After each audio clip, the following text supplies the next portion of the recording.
রাস্তায় কোনো কুকুর দেখলেই আমার প্রাক্তনের কথা মনে পড়ে। কেউ আবার ভাববেন না যে তাকে অপমান করার জন্য কথাটা বলছি।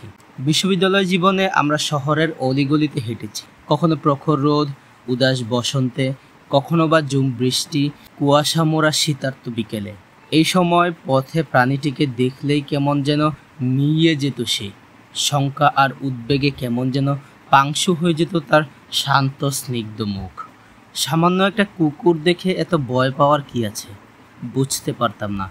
তখন বিরক্ত লাগতো, আবার একটু পরেই তার এই বাচ্চামো দেখে ভালোও লাগতো। এই মুহূর্তে আমি যেন তার ত্রাণকর্তা। তাড়ানোর কাজটা আমার জন্য অত্যন্ত সহজ। হাত উঁচিয়ে হেই হেই বললেই চলে যেত। এই নিঃশর্ত আত্মসমর্পণ তার প্রতি আমার দায়িত্ববোধ আরও বাড়িয়ে দিত।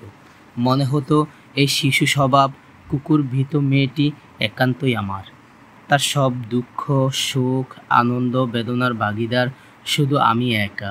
আমি তখন মজা করে বলতাম, আমার তো কুকুর পোষার খুব শখ, জব পেলেই বাসা নেব, তারপর বাঘের মতো গর্জে উঠে এমন কুকুর কিনব। বিয়ের পর তাহলে কি হবে? এরপর যা হবার তাই হতো। নিরীহ এই প্রাণীই হয়ে উঠত আমাদের তর্ক বিতর্কের বিষয়। এ নিয়ে তখন বাকবিতণ্ডা চলতো অনেকটা সময়। সেসব আজ অনেক দিনের কথা। এই মাঝ বয়সে এসে সেসব দিনের কথা ভাবলে অবাক লাগে। কি অদ্ভুত পাগলামিতেই না কেটেছে দিনগুলো। আজও মাঝে মধ্যে হাঁটতে বের হই, একা। অধিকাংশ সময় প্রয়োজনেই হাঁটি, কখনো কাজের জন্য, কখনো ব্যায়াম। মাঝে মধ্যে সময় পেলে যাই প্রিয় ক্যাম্পাসে, বসি স্মৃতিময় প্রিয় জায়গায়। এখনও রাস্তায় কুকুর চোখে পড়ে, কিন্তু এখন আর কেউ আমার পাশে দাঁড়িয়ে আঁতকে ওঠে না। ভয়ার্ত করুণ সুরে কেউ বলে না, কুকুরটাকে তাড়াও, তাড়াও প্লিজ।